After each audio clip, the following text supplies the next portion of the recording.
"Your sister needs peace tonight, Layla. We canceled your birthday."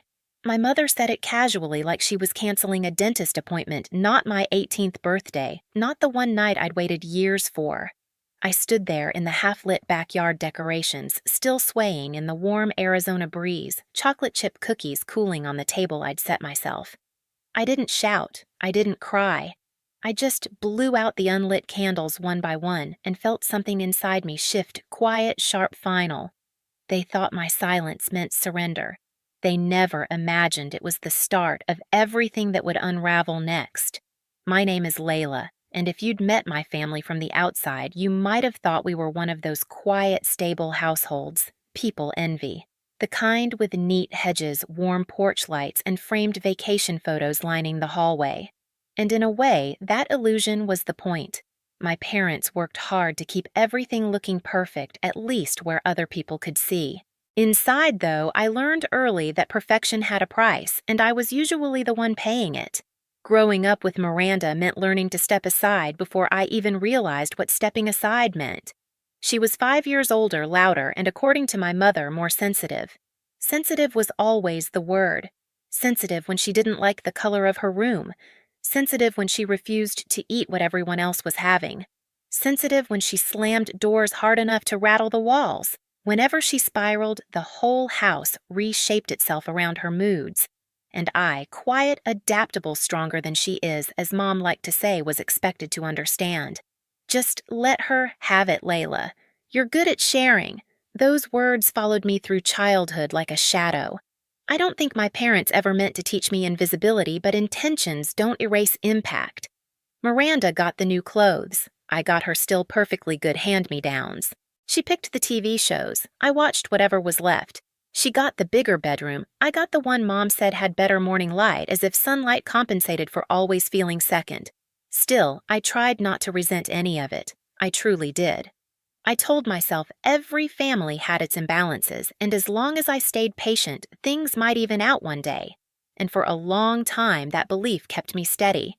But turning 18 felt like a milestone, a moment that belonged to me. My parents had even suggested throwing a backyard celebration, something small but meaningful. I helped shop for decorations, arranged the lights-baked cookies using a recipe my grandmother once taught me. For the first time, it felt like the spotlight might shift even briefly. Maybe that's why the emptiness stung so sharply, the untouched plates, the quiet phone, the sunset sinking behind our fence while I waited for people who would never arrive. Because the truth hit me long before Mom said the words out loud. In this family, even my 18th birthday couldn't belong to me. By the time the sky turned fully dark, the backyard felt like a stage after the actors had abandoned the play. The streamers fluttered in the warm air, the lights buzzed gently overhead, and every part of me tried to make sense of the silence. I kept checking my phone, refreshing my messages, convincing myself there had to be a traffic delay or a mix-up with the time. Anything but this. But nothing came. At 9 o'clock, the quiet became too loud to stand, so I finally walked inside. My parents were curled up on the couch, the TV casting a pale glow across their faces. They didn't look startled when they saw me, just mildly annoyed, like I'd interrupted something important.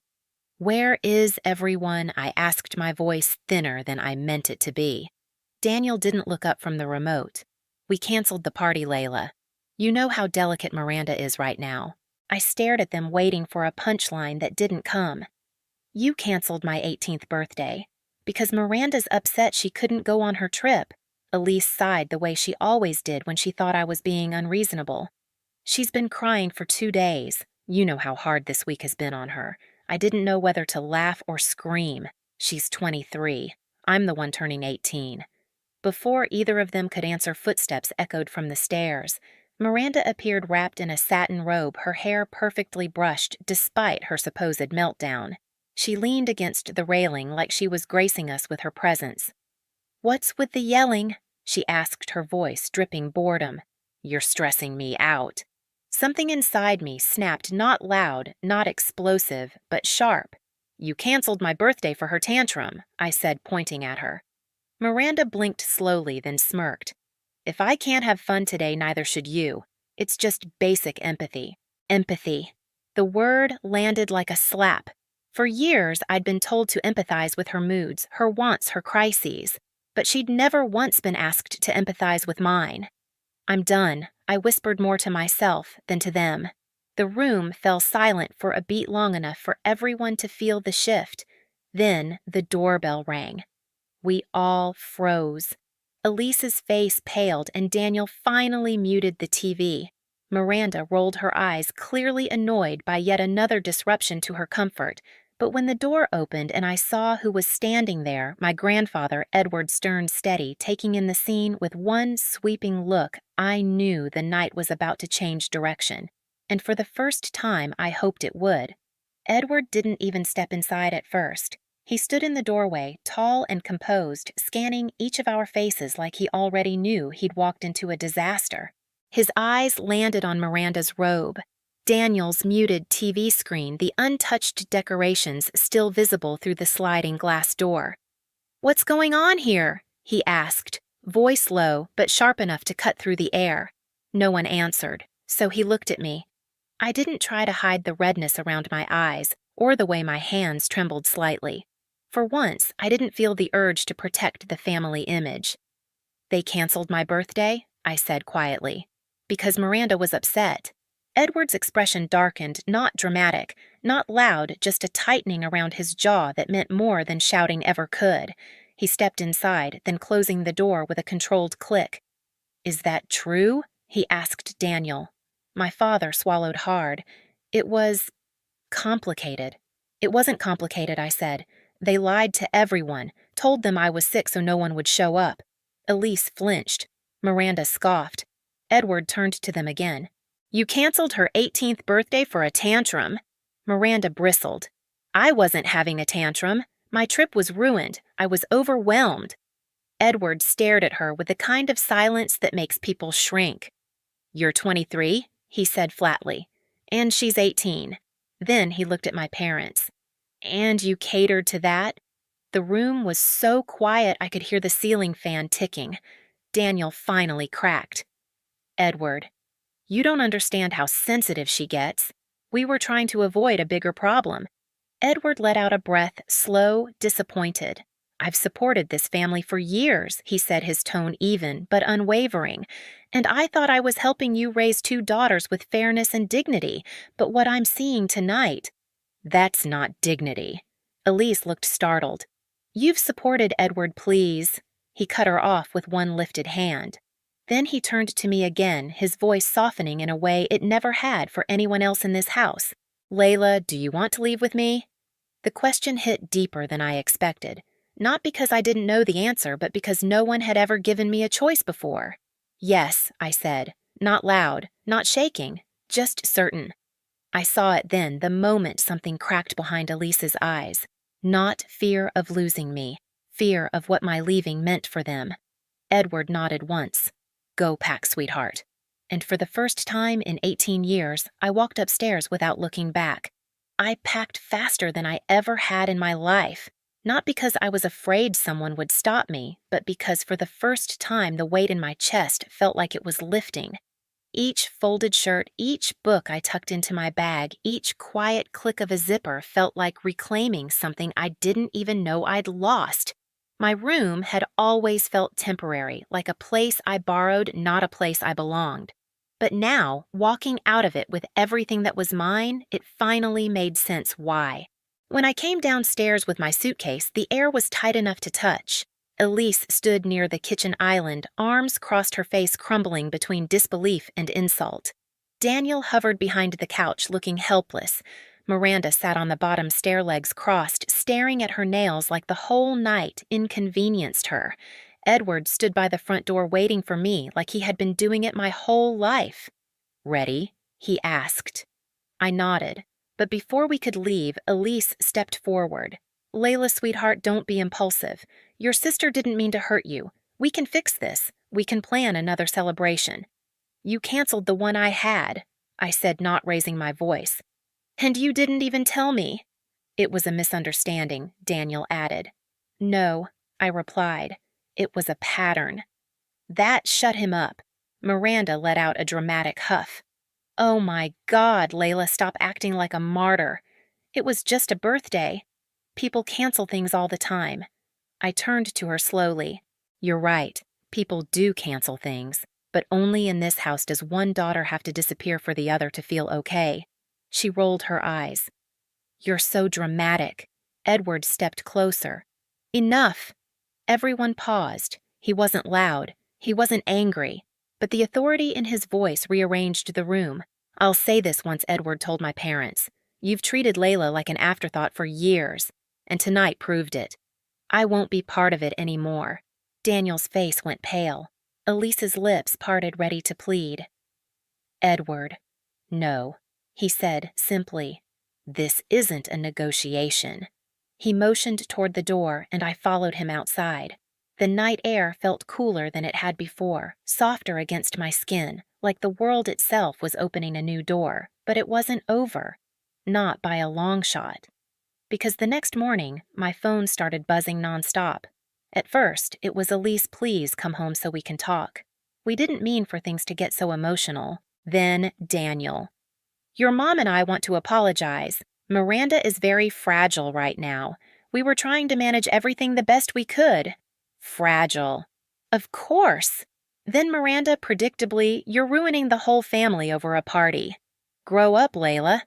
I didn't respond to any of them. Edward made me breakfast eggs toast a bowl of fruit he cut himself. Everything felt calm, steady. A life that made sense. A life that didn't revolve around someone's tantrums. You're safe here, he said, for as long as you need. For a week, I lived in peace. No yelling, no walking on eggshells. Caleb walked me home from school every day, checking in without questions. Edward helped me look at colleges and scholarships, proud of every step I took. But my parents didn't stop. They escalated. We miss you. We want to fix things. You belong home. Then finally, if you want to return, tell us what you need from us. So I did. I sent them one message: Miranda needs to move out. Permanently. It wasn't about revenge. It was about clarity. If they chose her again, even when it meant losing me, then I'd finally have my answer. Daniel responded first. We can discuss it. Then Elise. We just want our family whole again. But Miranda? She sent nothing. And then 2 days of silence. On the third day, while I walked with Caleb from school, a silver car idled near the curb. My stomach dropped as soon as I saw who was leaning against it, Miranda. She pushed off the hood the moment she spotted me. We need to talk. Not without him, I said, nodding toward Caleb. She sneered at him. I'm not talking to your guard dog. Then you're not talking to me, I replied. Her jaw tightened. You're destroying Mom and Dad.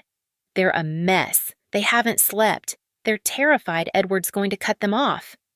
I stopped walking, terrified of losing money, not terrified of losing me. You're twisting things. No, I'm telling the truth. That's when she completely snapped. She lunged at me, grabbing my wrist. Caleb stepped between us, instantly pulling her off me with ease. Walk away, he told her. But Miranda, in perfect Miranda fashion, escalated instead. You think you're better than me now, living with Grandpa. You're nothing without this family. I was nothing in this family, I said. I didn't yell. I didn't cry. But I did lift my hand and give her one clear warning.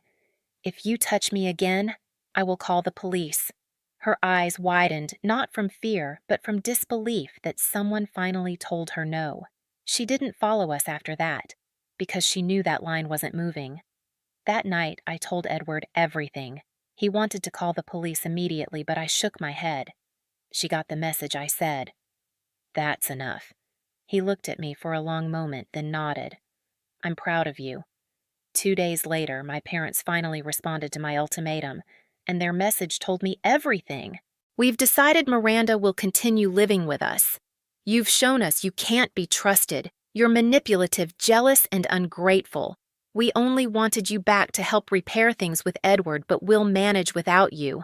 The words didn't hurt. They confirmed what I'd known for years, so I blocked them. And for the first time in my life, the silence felt like freedom.